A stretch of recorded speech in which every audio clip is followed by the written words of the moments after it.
Hello and welcome everybody to Lucid9.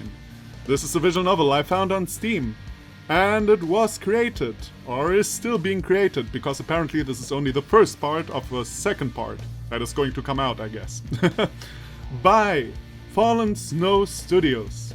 So I've got a good story for this one, actually. So, as you know, if you have watched my update video, that is, right now I'm kinda looking for a good game to play, and so today I went onto Steam and checked what is new, and then I found this indie game here. Apparently a mystery murder game with high school stuff, because, you know, every visual novel that ever existed has to be in high school. Stereotypes, but okay. I mean, I have no problem with the setting anyway. There are people who really hate the high school setting in visual novels. I actually in general don't have anything against it. Anyway. And yeah, I thought, it's for free, why not give it a try? So I downloaded it. Now, I go like 5 minutes ago into my YouTube account, and I see a message by one of the creators who asked me to play this game. And I was like, yo, it's really nice that you contacted me. And probably not many more people will see your game thanks to me, but it's funny because I plan to do a let's play of this anyway. So now, without further nonsense talking, let's jump into the VN.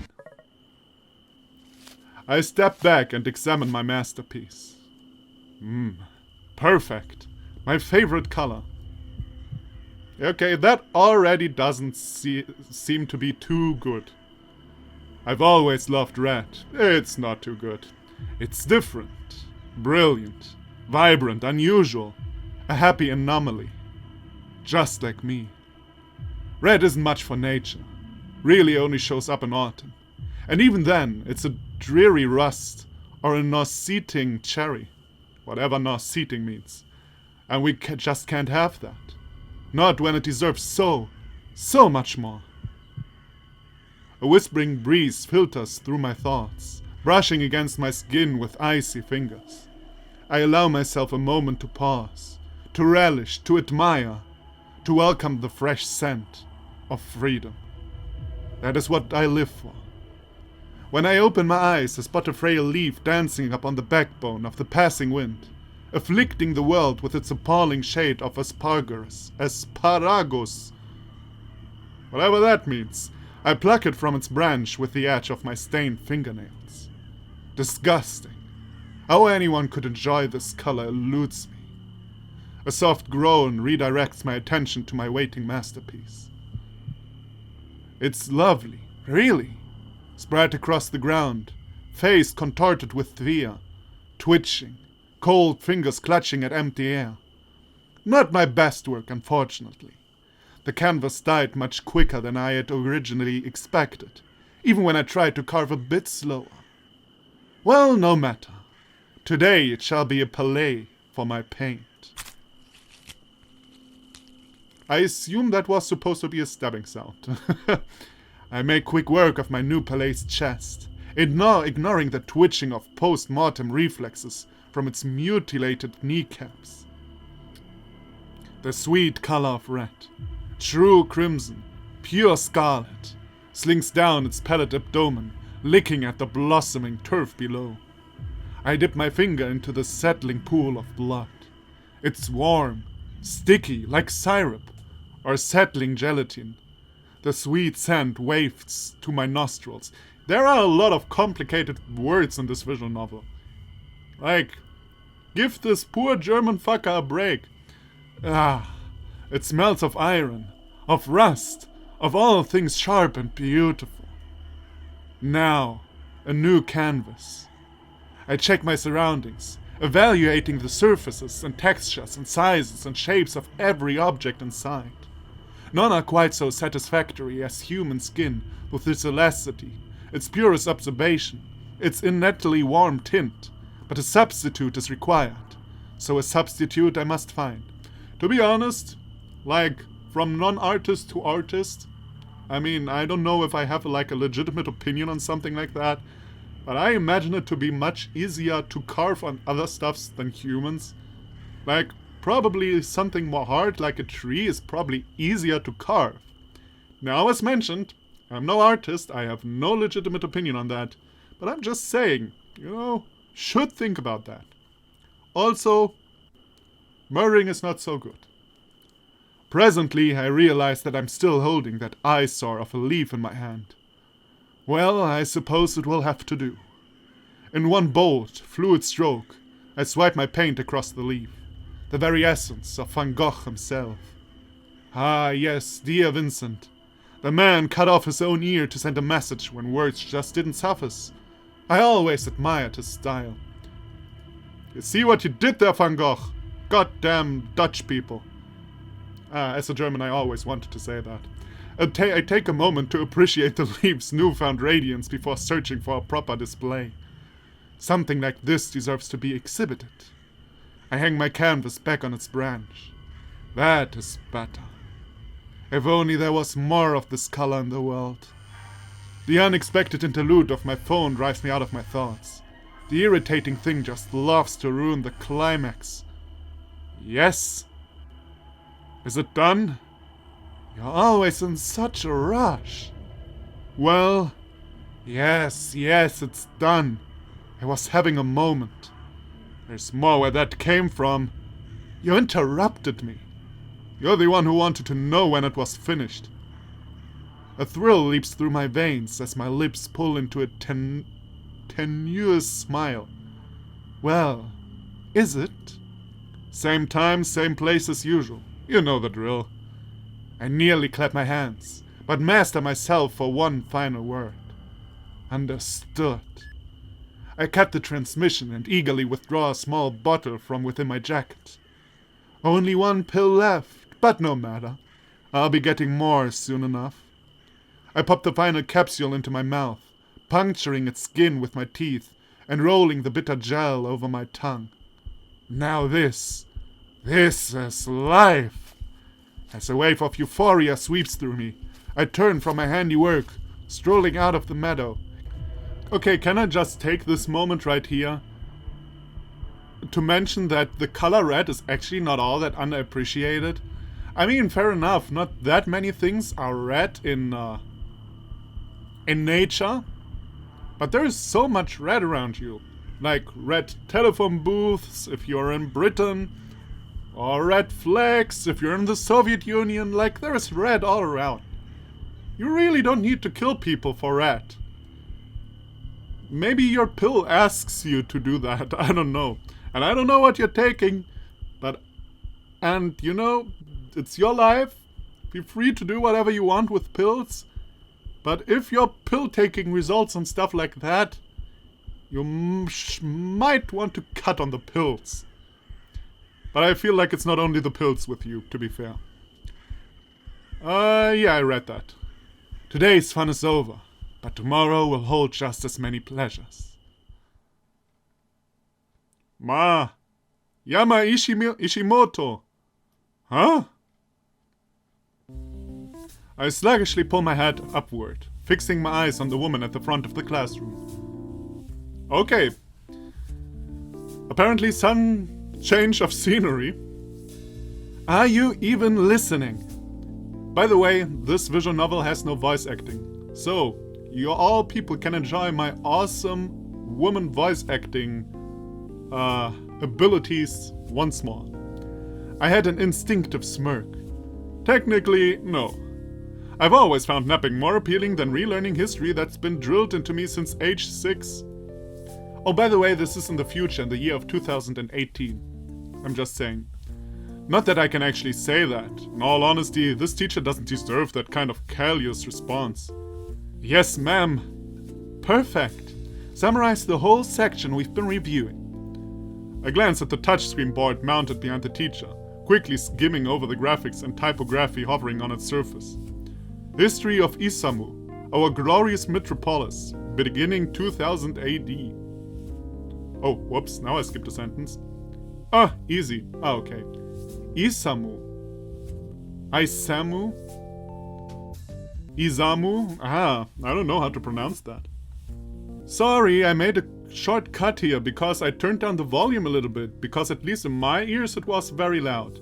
If it is too silent now, I will turn it up next episode again, so don't worry.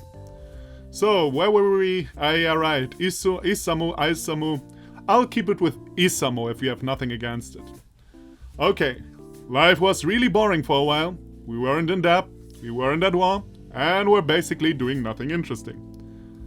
The teacher slaps purse into a thin line as the classroom erupts into snickers. I feel the slightest tinge of regret and rein in my sarcasm. Then, in 2007, America entered a debt crisis that caused a worldwide financial crash. Japan was one of the countries most affected by this. Well, second to China. And why might that be? Because we were dumb about who we partnered with. And also bubble economy and stuff, but hey, let's always blame the other people. She taps her fingers impatiently on her desk, her eyes narrowing into slits. Well, she asked me to summarize the chapter. She didn't ask me how. Anyway, our glorious government didn't handle the situation so hard, so we had a lovely depression with all-time highs of unemployment and crime. Good effort. Gold star. The teacher waves her hands as the classroom roars with laughter. It's strange, always when I did political jokes in class, nobody laughed. I remember I once, how would you translate that? Social science class, I guess. Not we, but I talked about... What did I talk about? Communism. Or did I talk about the Soviet Union? I don't know, something that had to do with communism some way or the other. And I read out an excerpt of a text of Lenin, where he wrote that every capitalist belongs in the zoo right next to a kangaroo, because nobody believes they exist, or something like that. Something with kangaroos and capitalists also in kangaroo cages. And I found that really hilarious. Nobody laughed. Nobody. And the only person later who I talked to, one girl said, I actually found that funny, but I didn't laugh because nobody else laughed. Oh man. Political jokes never work. Right. That's enough. I'll be needing to talk with you after class about your attitude, young man. Another news, grass is green. Elizabeth, perhaps you can salvage this explanation. Okay, we meet our first female person in this visual novel. I don't actually know. Now that I think about it, it seems to be like a murder mystery game and stuff like that. But on the screen there were only female person. So I actually don't know if there will be like different ending with different girls and stuff. I don't know if this is partially a dating sim. Should have looked that up. But it doesn't really matter, I guess. She gestures a few seats to my right where my lavender-haired classmate sits, her spine as straight as a ruler. I feel a curdle of distaste in the pit of my stomach as I lounge against my chair. Of course, Elizabeth Oshiro, class valedictorian, school poster child, and the area's golden girl. Nap time. I settle my head in my arms as Elizabeth leaps to her feet, smiling warmly. Certainly. During this time, Japan fell into chaos. Public demonstrations, often violent, occurred almost every day. Furthermore, political scandals regarding the national government kept spreading. The teacher relaxes at Elizabeth's textbook recitation. She even shoots a quick glare in my direction, as if to say, see? Why can't you be like Elizabeth? Eventually, local political powers became more effective than the centralized administration, hence why Isamu operates as smoothly as it does. Yes, thanks to the mayor's efforts. Perfectly done, Elizabeth. Elizabeth smiles primly and settles back into her seat, fixing her eyes on me with challenging disapproval. Okay, so you are like the class best. I already have a certain dislike for you. Actually, that is bullshit. Like, in my school, actually, a lot of the class bests, not all. Actually, it's funny, one of the persons I liked most in my school time was the best in her class, and one of the persons I least liked in school was the best of his class. Man, it nearly is like human beings cannot be judged by how good they are at school. It's weird. I only shrug my shoulders, sending her an easy smirk.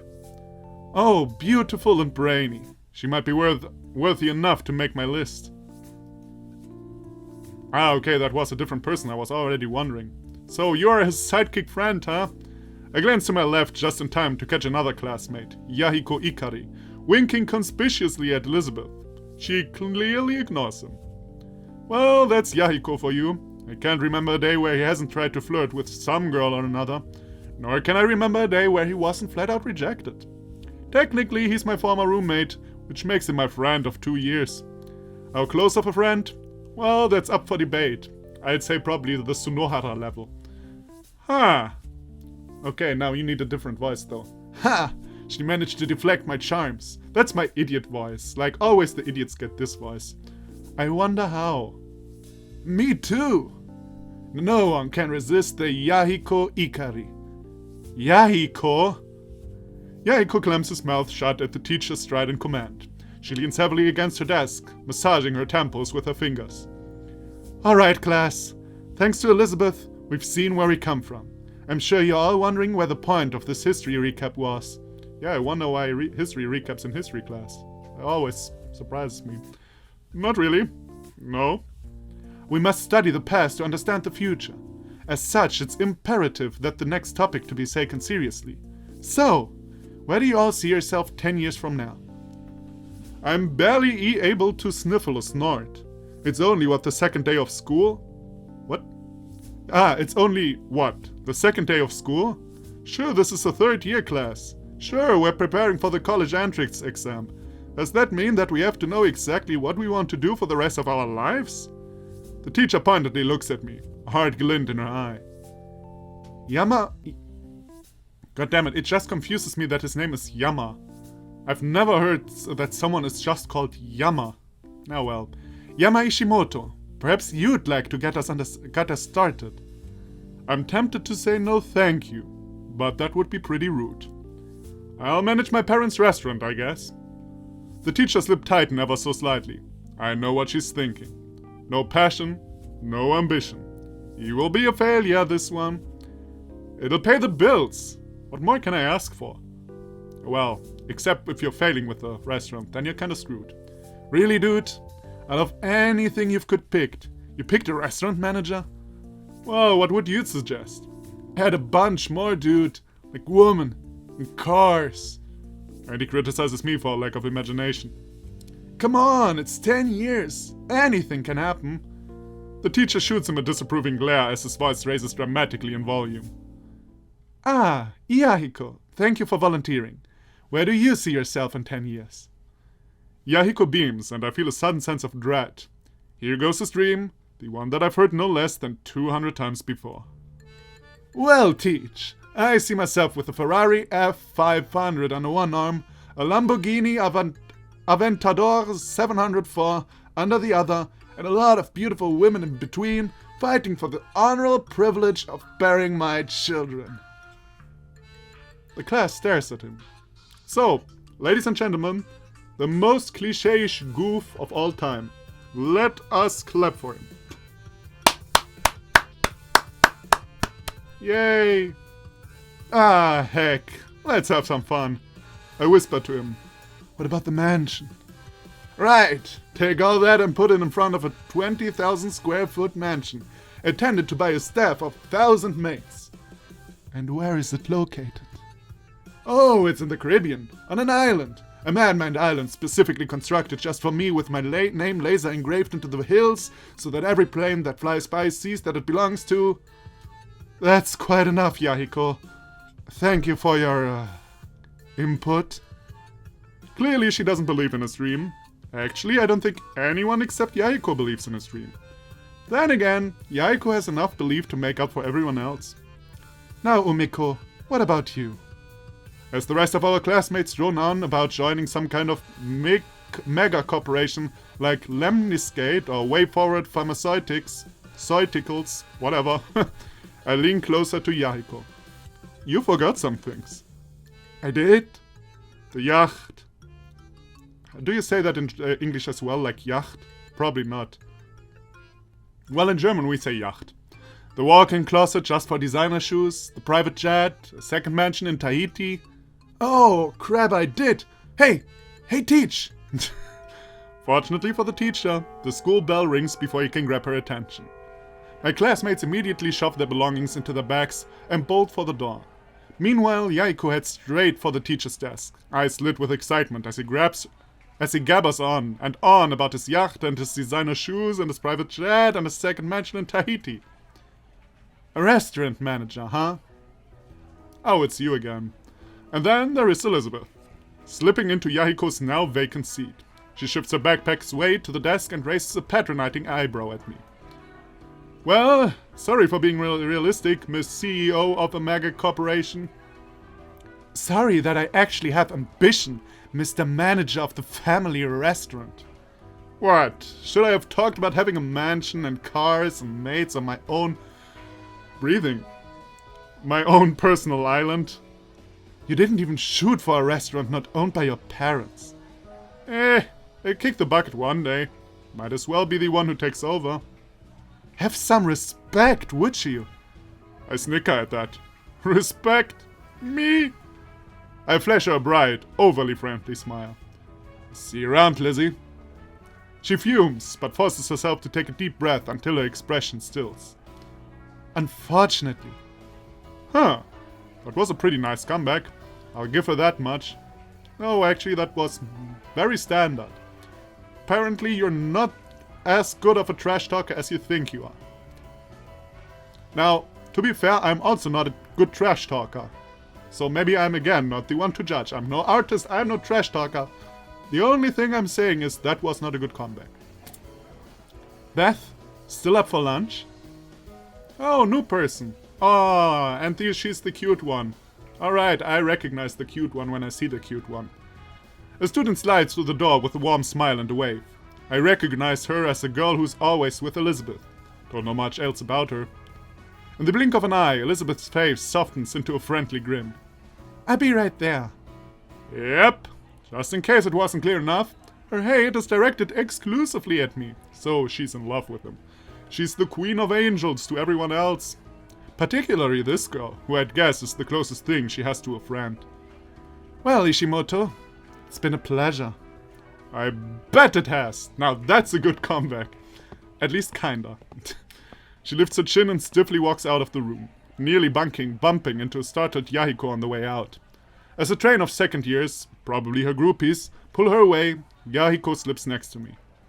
Why did she talk to you? Not me, the great Yahiko Ikari. Maybe because there's a limit to how many brain cells she's willing to sacrifice for a conversation? Beats me. She's been doing that for a while. Really? We were in the same class last year. Really? I'm not surprised that he just learned about this. Then again, to be fair, I don't talk to Yahiko much about my personal life. Yeah, something like that. It's not important. Yahiko evaluates me for a second with an unusually stoic expression, but quickly shakes it off, his face melting into a grin. So what did you think about my dream earlier? This again. On second thought, maybe we should have kept talking about Elizabeth. Same as the other 200 times you've told me. It hasn't been 200. Has it really? 203 to be exact. Ah. So that means you think it's amazing, right? Totally. I think it's the best dream in history. And it's so original. And realistic.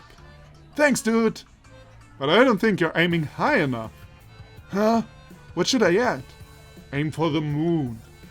He gasps as if it's the best idea ever. The poor soul. Forget Tahiti. A mansion.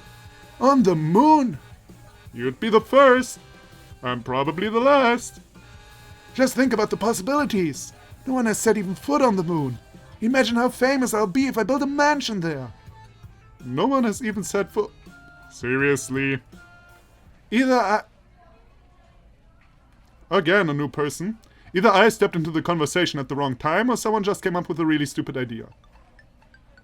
Oh, 2 new characters. Well, like throw everyone right at me. I bet with you I have forgotten at least 5 names of that. Wait, 1, 2, 3... The one girl before, 4.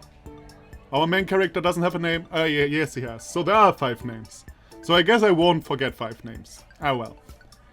Enter Rui Hayata, my friend of 10 years. Technically, she's a grade lower than me, but that doesn't stop us from hanging out. She's stuck with me through thick and thin. She probably knows me better than I know myself. Also, she wears an unnecessary short skirt, I'm just saying. Beside her stands Masato Kurogane, hearty in both build and personality. If I had to describe it in one word, I'd use fire. Easily antagonized, hard to put out, and blazes every obstacle out of his way. Afternoon, little daisies. What's going on here? I'm gonna build a vacation home on the moon. Somehow I can't say I'm surprised. I know, right? I'm brilliant. Think, the first man on the moon and the first man to build a mansion on it. You're so bright, you're blinding me. What have you been telling him? That a giant leap for him is a small step for mankind? Now that is a good comeback. Okay, I give you that. That is a good comeback. He has to think about that for a moment, but I'm rewarded with a smirk. Clever. I know. Look, if you kids are done yapping, Yama and I gotta head to track. Of course. Why are the idiots always, like, good athletes? I guess if they are idiots, they have to do something good. I mean, it's fair, I guess, but still. What? I didn't think Yama was shining again this year. Of course he is. This is news to me. It doesn't seem like a good idea, considering he only went to one practice last year and ditched the rest. Well, he ain't ditching this year. Ain't that right, man? Well, now that you mention it. Oh wait, right, Yama is our protagonist. What was the other dude's name again? Yahiko! Told you, if you throw so many names at me right away, I'm bound to forget them. What is that? You guys didn't even win last year, Masato. No need to make a big deal. Masato's eyes flare with the instinctual need to prove the worthiness of track. We're winning this year! I got a secret weapon. Really? Masato lights up at Rui's apparent interest. See, we lost last year cause we didn't have good names. This year I've got a great one. He pauses for dramatic effect. Marvelous Masa! Well, at the very least, this is a pretty good opportunity to joke around. Wow! That's fantastic! And I'll call myself Speed of Light, Mountain Destroyer. The hell? You should rename yourself to Streaking Shadow, Dark Eradictor. Then we'll be unstoppable. Ain't no way I'm going with that. Yeah, he isn't great with sarcasm. I smirk at him, but before I can elaborate, the PA above us crackles to life. What is a PA? Is that like the thing where voices come out in American schools? The club fair is officially open in the courtyard. Feel free to drop by and check out some of what your fellow students have planned. Already, it's just the second day. Maybe the school's just making everything happen faster this year. I don't see why. Isamo Imperial Boarding Academy has always done well for itself, even throughout the recession. There's no need to change things now. Hey, it's club time. Let's go take a look. No thanks. I'd rather not be blacklisted. What does that mean? It means that she's afraid to go with you. You'll outshine her so much that the clubs won't be interested in her. Oh! Rui glares at me. I only wink back. Well, you shouldn't worry about that, my dear Rui. I'm sure I can use my substantial sphere of influence to get you a good spot, god damn it. I'm already in a club, you know. Drama club. Oh! Right. She's been in the drama club since last year, and somehow he's still forgotten. And what was Yama talking about? Nothing. Just acting like an idiot, as usual. Well, you know what they say. Like attracts like. Rui elbows me sharply in the ribs, but her lips are pulling up at the corners. They also say opposite attracts. Yeah, they say a lot, don't they? Like those common wisdoms. They're good for nothing wisdoms. Except they sound cool, then they're automatically better. Yeah, we know which one you are. She slaps him playfully on the arm. What kind of dialect or accent is that? Probably none, except my own. As Masato and Yahiko watch with blank stares. Did I just miss something? No more than you usually do. Yahiko frowns for a moment, but eventually shrugs the exchange off. Well, I don't know about you guys, but I need to find myself a club to grace with my innumerable talents. They're innumerable. Oh god, like numbers, huh? Alright. So, without further ado, I bid thee farewell. He turns with a flourish of his hand, but Rui calls after him. You know that we'll be there, right? Huh? Club recruitment day. All the clubs will be here, including track and drama. Oh. Well, see you there. He whisks out of the room. Okay, let's end it here, because I don't know when the scene will finally end. And I don't want this to be way too long. So, my first impression. First of all, too many names.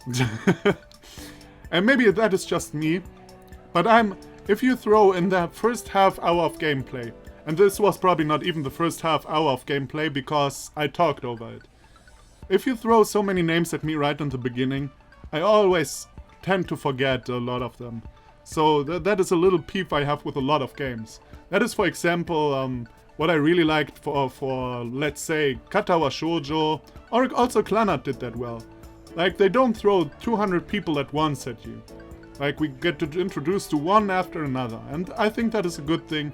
And, you know, one of my... It's not a big thing, but it's one thing I just don't like too much. About the game itself, though, I think the writing style is not bad. Like, the way it is written is actually really good. Style-wise, as mentioned. The characters so far seem pretty much as cliché as they can get. I don't know, but we have time to get to know them better, so I don't want to judge that just yet. But I mean, we have our, like, kinda angry lolly kinda tsundere thing. We have our idiot sidekick. We have the one girl who is angry with him and is the best at class but is nice to everyone else, like in every visual novel. You know, so far it seems character-wise we're pretty basic. But as mentioned, only first impression, so I don't know where this will go. But as mentioned, from the writing style, I think this is pretty well done so far. So no complaints there. Okay, so if you're interested in this game, as mentioned, you can download it for free on Steam. And I hope you'll come back for the next episode. So thank you for watching, and I'll see you then. Bye bye.